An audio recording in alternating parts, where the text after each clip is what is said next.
গত ১৯শে অক্টোবর ২০১৩ তারিখে নাগরিকত্ব ও অভিবাসন মন্ত্রণালয়ের মাননীয় মন্ত্রী ক্রিস আলেকজান্ডার ক্যালগেরিতে অবস্থিত মসজিদ বাইতুন নূর পরিদর্শনে আসেন। তার সাথে ছিলেন প্রাদেশিক সাংসদ মিস্টার ডাভিন্ডো শোরে এবং senator elect mister Mike Sheikh. Canada জামাতের নায়েব ন্যাশনাল আমির ডক্টর আসলাম দাউদ সাহেব এবং জামাতের ঊর্ধ্বতন কর্মকর্তারা তাদের স্বাগত জানান। এক আনুষ্ঠানিক সভায় আহমদিয়া মুসলিম জামাত ও এর বিশ্বাস সম্বন্ধে মন্ত্রী মহোদয়কে বিস্তারিত অবহিত করা হয়।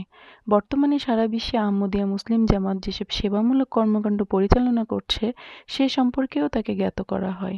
পারস্পরিক বিভিন্ন গুরুত্বপূর্ণ বিষয়েও তার সঙ্গে মতবিনিময় হয়। মাননীয় মন্ত্রী মসজিদের মূল হল এবং অন্যান্য অংশও পরিদর্শন করেন।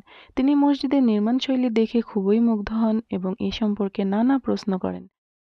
এ সময় তিনি কিছুক্ষণ শিশুদের সঙ্গে বাস্কেটবল খেলায় অংশ নেন এবং তাদের সঙ্গে ভাব বিনিময় করেন। মিস্টার আলেকজান্ডার অন্টারিও প্রদেশের এজেক্স পিকারিং রাইডিং এর একজন নির্বাচিত সংসদ সদস্য এবং গত জুলাই মাসে নাগরিকত্ব ও অভিবাসন মন্ত্রণালয়ের মন্ত্রী হিসেবে নিযুক্ত হন।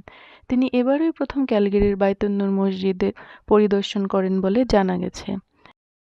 এমটিএ বিশ্ব জামাতি সংবাদ, ক্যালগেরি, কানাডা।